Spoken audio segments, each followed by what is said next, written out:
Hola, bienvenidos de nuevo a esta su sección Cultura Gamer, en donde me complazco a compartirles unos de los conocimientos generales que los videojugadores de hoy en día deben saber y disfrutar.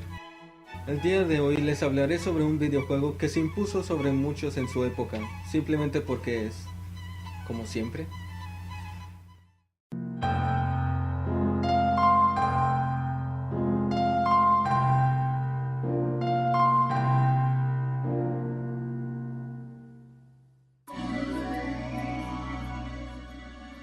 el juego comienza con un previo al final de Castlevania, Rondo of Blood, juego que nunca salió fuera de Japón, en donde Richter Belmont destruye al conde Drácula. Resulta que pasan 4 años y Richter desaparece, por lo cual un familiar comienza a buscarlo. Un año después, Castlevania, el castillo de Drácula que debe aparecer una vez cada 100 años, aparece, y ambos sucesos están ligados a un sacerdote seguidor de Drácula. Este mismo toma posesión de Richter y lo hace creer que es el dueño del castillo. Por otro lado, despierta un sujeto llamado Alucard, que estaba hibernando, pero su sueño es irrumpido por las anomalías ya mencionadas. Sin saber nada, Alucard va al castillo a ver qué sucede e interrogar a su padre, Drácula. Sí, por eso su nombre es Alucard, que es Drácula al revés. Para exigirle una explicación de la muerte de su madre y las situaciones sucedidas. Lo demás se va contando como vas jugando. Este fue el primer Castlevania en implementar detalles al estilo RPG, donde podías cambiar tu equipamiento desde armas, capas, botas y armaduras. También subías de nivel y obtenías diferentes habilidades, lo cual lo convirtió en toda una novedad para su género en 2D.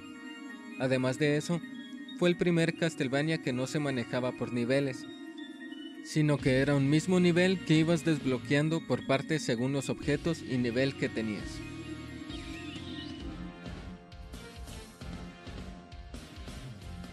La música era genial, y cada parte del castillo tenía música muy específica según el área donde estuvieras, ya sea en la biblioteca, cuevas o en las capillas con música de órganos.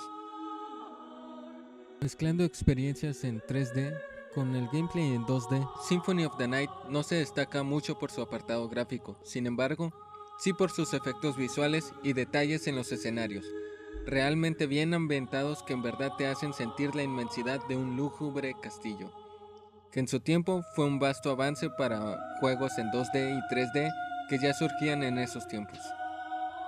Castlevania siempre ha destacado mucho en sus enemigos y este no es la excepción. Está lleno de monstruos y criaturas oscuras, jefes increíbles muy bien animados, algunos muy originales y otros simplemente clásicos de los juegos de monstruos. El arte del juego es una sublime combinación entre la animación japonesa con el arte barroco gótico oscuro, y te logra ambientar muy bien en la temática del videojuego.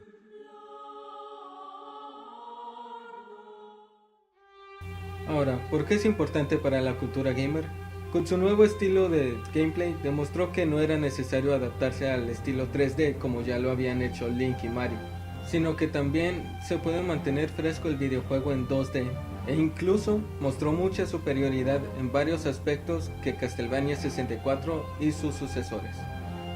Además de marcar la serie de Castlevania por el resto de la historia, impuso moda en cuanto al género, no solo años después, sino generaciones después de este juego, por lo que se creó su propio género a base de este juego llamado Metroidvania, en donde se mezcla la exploración de Metroid con la acción y estadísticas de Castlevania, principalmente de Symphony of the Night. ¿Y cómo no agradar de un juego en el que utilizas la contraparte de los juegos anteriores? Ya que es el juego donde utilizas a alguien de la familia de Drácula y vas atrás de un Belmont. Es un giro en la historia que muchos fans amaron.